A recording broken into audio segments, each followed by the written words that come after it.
The department store was packed with Saturday afternoon shoppers. Lisa Morgan moved through the aisles slowly, holding up a blouse, checking the price tag, putting it back. She'd been saving for months for this shopping trip, new work clothes for her promotion at the bank. Assistant manager. Finally, she was examining a navy blazer when she felt eyes on her. That familiar prickle at the back of her neck that every black woman learns to recognize. Someone was watching her. Lisa glanced up. A security guard stood about 20 feet away, arms crossed, staring directly at her. White guy, mid-40s, buzz cut, with the kind of stance that screamed ex-military wannabe. His name tag read, Dennis Cole, Loss Prevention. She looked away, continuing her shopping. Ignore it. Don't react. Just another day being black in public. But Dennis didn't look away. He followed her, not even subtle about it. When she moved to the dress section, he moved with her. When she stopped to check her phone, he stopped too.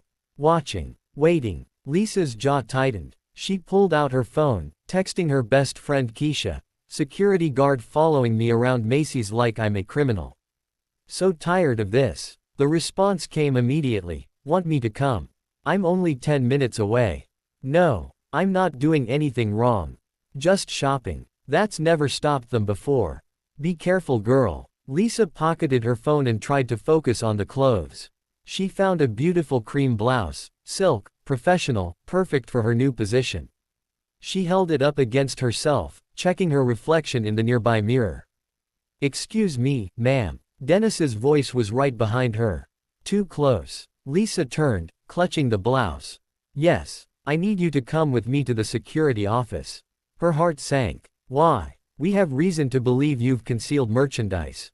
Concealed. Lisa looked down at herself. She wore jeans and a fitted t-shirt. No jacket. No big purse. Just a small crossbody bag barely big enough for her phone and wallet. Where exactly would I have concealed anything? Dennis's eyes swept over her body in a way that made her skin crawl. "That's what we're going to find out. Let's go." Quietly. "Don't make a scene. I haven't stolen anything." Lisa's voice was firm, but she felt the familiar fear creeping in. "I've been shopping. Everything I've looked at is still on the racks or in my hand." "Ma'am, I've been watching you for 15 minutes. I saw you acting suspicious. Checking over your shoulder. Texting someone, probably a lookout. Now you can come willingly or I can call the police." Lisa felt other shoppers starting to stare. The nightmare scenario. Being accused in public. Being treated like a criminal when all she'd done was shop while black. "Fine," she said quietly, putting the blouse back on the rack. "I'll come to your office. But you're making a mistake." "We'll see about that." Dennis grabbed her arm, his grip tight. Too tight. He steered her through the store, past staring shoppers, past other employees who looked away uncomfortably. They passed a woman in her 30s browsing the clearance section, white, blonde, with a baby stroller and a purse overflowing with clothes still bearing security tags. Dennis didn't even glance at her. The security office was in the back, past the stockroom. Windowless. Isolated. Dennis shoved Lisa inside, closing the door behind them. "Empty your bag," he ordered.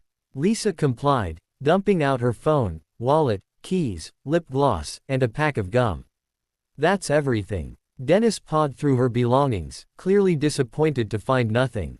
"Take off your shoes." "My shoes." "You heard me. People hide things in shoes." Lisa kicked off her sneakers. Dennis inspected them, finding nothing. His face was getting redder. Angrier. Like he was personally offended that she wasn't actually a thief. "The shirt," he said suddenly. "What? Your shirt? Take it off." Lisa's blood went cold. "Absolutely not. You're hiding something under there. I can tell. The way it fits, something's not right. My shirt fits normally because I'm wearing it." Lisa backed up against the wall. "You are not touching me. You are not making me undress. This is illegal. This is assault. It's store policy." Dennis moved toward her. "We have the right to search anyone we suspect of shoplifting. Now take off the shirt or I'll take it off for you. You touch me and I'm pressing charges." Lisa pulled out her phone. "I'm calling the police right now." Dennis moved fast. He grabbed the phone from her hand, throwing it against the wall. The screen shattered. No phones. No calls. Just you and me and whatever you've stolen. His voice dropped lower, meaner.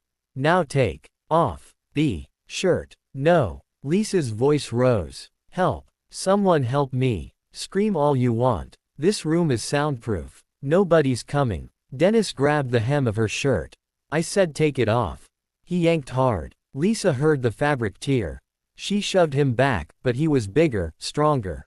His hands were on her, pulling at her clothes, and she was screaming, fighting, but he wouldn't stop. The door crashed open. A black woman in casual clothes stood in the doorway. Early 30s, average height, with box braids and an expression like thunder. She wore jeans and a Georgetown hoodie. Nothing about her screamed authority. But the way she moved, fast, precise, dangerous, that screamed something else entirely. She was across the room in 2 steps. Her foot connected with Dennis's knee with a sickening crunch. He screamed, collapsing. Before he could recover, she had him on the ground, his arm twisted behind his back in a hold that looked extremely painful. Federal agent, she barked. You're under arrest for assault, sexual assault, and civil rights violations. Dennis's face was pressed against the floor, but Lisa could hear the confusion in his voice. What? You can't be FBI. You're shopping. You're just what? The woman's voice was cold. Just black. Just wearing a hoodie. Just someone you didn't think you had to worry about. She twisted his arm harder. He yelped. I'm Special Agent Tasha Williams, FBI. And I've been investigating this store for 3 weeks based on multiple complaints of racial profiling and illegal searches. She pulled out actual FBI credentials with her free hand, showing them to Lisa. Ma'am, are you all right? Did he hurt you? Lisa was shaking, arms wrapped around herself, her torn shirt hanging loose. He tried to make me strip. He broke my phone. He said nobody would help me. Agent Williams's expression went even colder. Mr. Cole, you have the right to remain silent. And I strongly suggest you use it. This is insane. Dennis struggled but Williams held him easily. I was doing my job. She was acting suspicious. I had every right to sexually assault a customer. Williams cut him off. Every right to demand she remove her clothing with no evidence of shoplifting. Every right to physically attack her. She pulled out her own phone, speaking into it. This is Agent Williams. I need backup at Macy's, Fairfax Mall. 1 in custody, sexual assault of a civilian, possible civil rights violation. Also need medical and victim services. She looked back at Lisa. Ma'am, I'm so sorry this happened to you. Backup is coming. We're going to need your statement, and we'll need photos of any injuries, including your torn clothing. Who are you? Lisa managed to ask. You were shopping. I saw you earlier by the clearance rack. I was working undercover. Williams kept her knee on. Dennis is back. We received 17 complaints about this store in the past 6 months. All from black women. All describing the same pattern: aggressive surveillance, baseless accusations, demands for invasive searches. She looked down at Dennis with disgust. And you, Mr. Cole, have been named specifically in 12 of those complaints. That's lies. Dennis spat. Those people were shoplifters. All of them. Really. Because I pulled the store's prosecution records. 0 charges filed. 0 arrests. 0 evidence of any actual theft. Williams leaned closer to his ear. But plenty of evidence of harassment. Plenty of evidence of you targeting black women specifically. Plenty of evidence of you getting off on the power trip of making them strip, making them afraid, making them feel violated. Lisa felt tears streaming down her face now. I was just shopping. I have money. I was going to buy things. I wasn't. I didn't. I know. Williams's voice softened when she spoke to Lisa. I know you did nothing wrong. This is not your fault. None of this is your fault. The door opened again. 2 uniformed police officers entered, followed by 2 more people in FBI windbreakers. Agents Chen and Rodriguez. Williams nodded to them. Suspect is secured. He assaulted the victim, tore her clothing, destroyed her property, and attempted to force her to strip. All on camera. She pointed to the security camera in the corner of the room. I'm guessing he forgot that security offices record everything. Dennis's face went white. The camera, that's store property. You can't use that. Federal investigation supersedes store policy, Agent Chen said, moving to help Williams with Dennis. And fun fact, demanding someone remove clothing under threat constitutes sexual assault under federal law.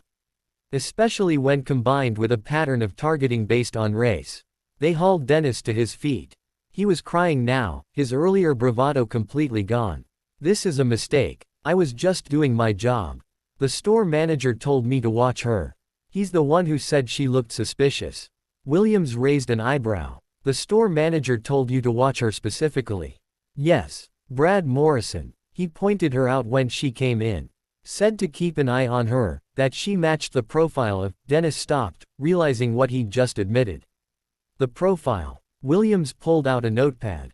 "And what profile would that be, Mr. Cole?" Dennis's mouth opened and closed. No sound came out. "Let me guess," Williams continued. "Young black woman, well-dressed, shopping alone. That's the profile. That's what made her suspicious." Agent Rodriguez was already on his radio. "We need to detain Brad Morrison, store manager. Possible conspiracy to violate civil rights." More footsteps in the hallway. A paramedic entered with a victim's advocate.